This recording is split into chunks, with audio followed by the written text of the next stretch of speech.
Hello, this is Jen. Thank you for stopping by my channel, Sewing Machine Rehab, today. You might be here because you were at my Etsy shop, So She Goes. Either way, I'm glad you're here.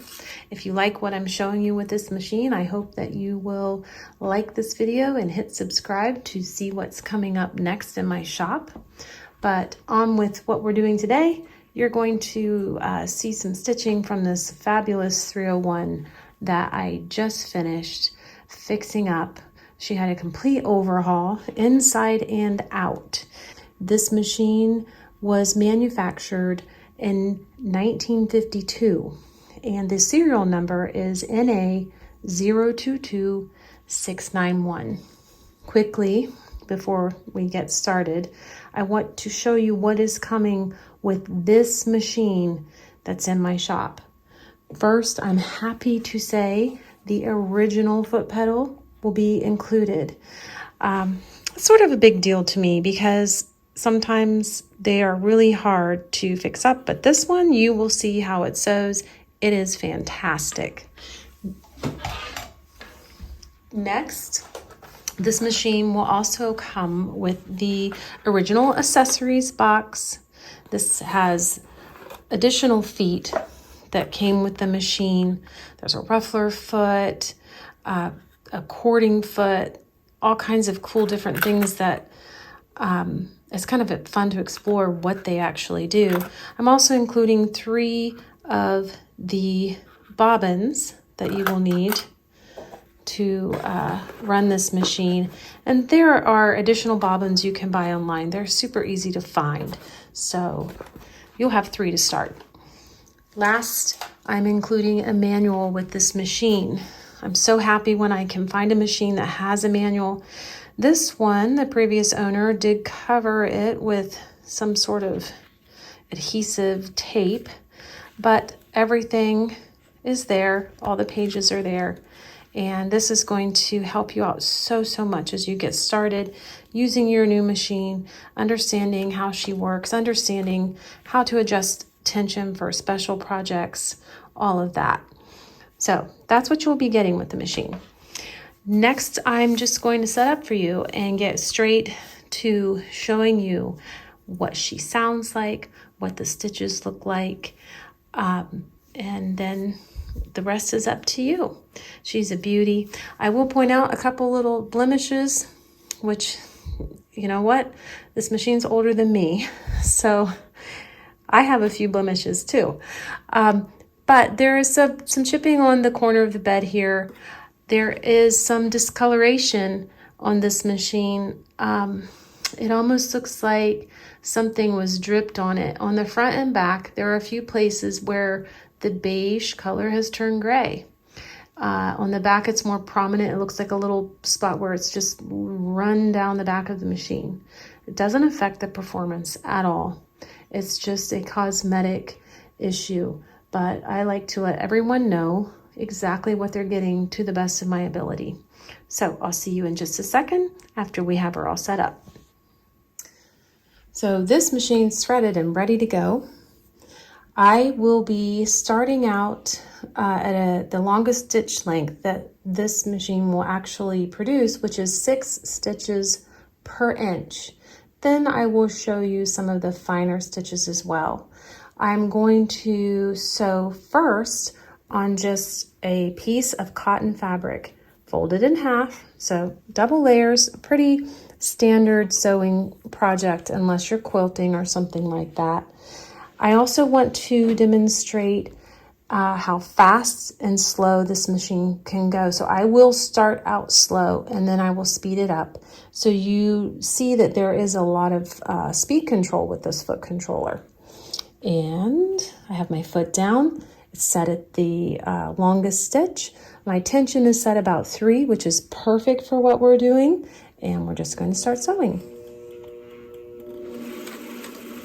I'm purposely sewing slow because I want you to see you can do that. Not all of us are lightning fast, or sometimes we have to be very precise or have just a short distance to go and we don't want to sew over our fingers. I just did 6 stitches per inch. going to bump it up to about the 8 point. Really quiet machine. Everything inside has been oiled and cleaned. There's no weird knocking noises. The motor is extremely smooth and quiet, and you'll see how powerful it is in just a moment as well. So I've done 8 or so here. Let's kind of finish off with the finer stitches. I just love the sound. We'll do just a few more, and then I'll show you up close.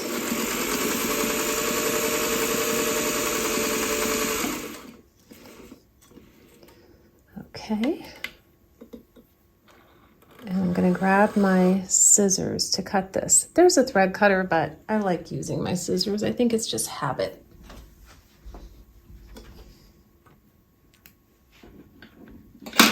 Okay, so here's the front of the stitch, starting with the longest stitch, which is always on average about 6 per inch. I work to get them as close to what Singer promised they would do. And then here we've moved down to the right here, sorry, is the one that's a little bit shorter, 8 or so. And this is one of the really fine stitches, and it will actually produce finer than this. And there are times where you would want to do that, but now, so that's the front. That is all of the upper thread and the upper thread tension working properly. If I flip it over, I love it when I can't tell the front from the back. And this is a machine that's sewing, so there is no evidence of any tension issues. You really, the front side and the back side of the fabric look the same, and that is really what I strive for. So that's 2 pieces of fabric together, or a piece of fabric folded in half, 2 layers.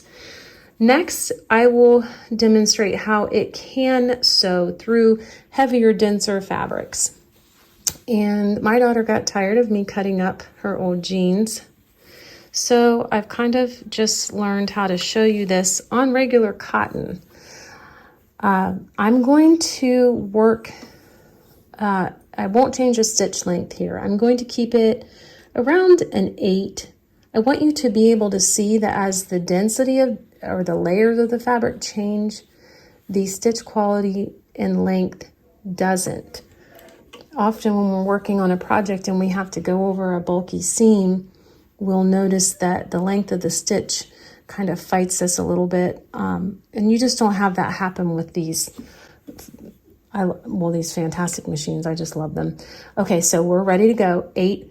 I'm also not changing my tension, and that's not to say you would never need to change your tension, but I don't have to do it when I'm doing this, which is going to give you a lot of options, and you can just keep sewing without having to stop and correct tensions on your machine. So we'll just get started with 2 layers.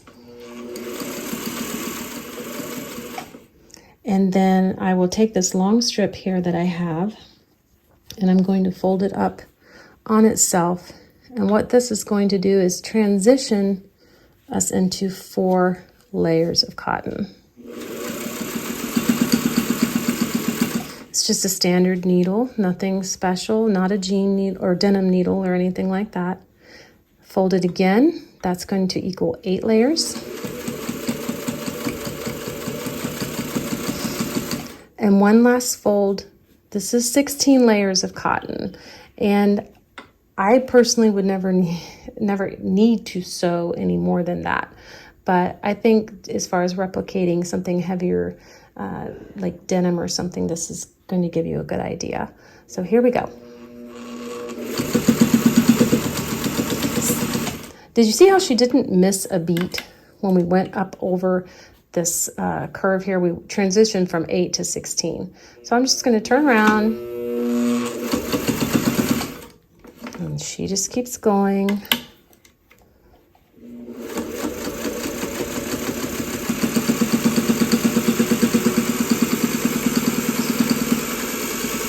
The sound is different as it goes down to less and less layers, but she consistently works.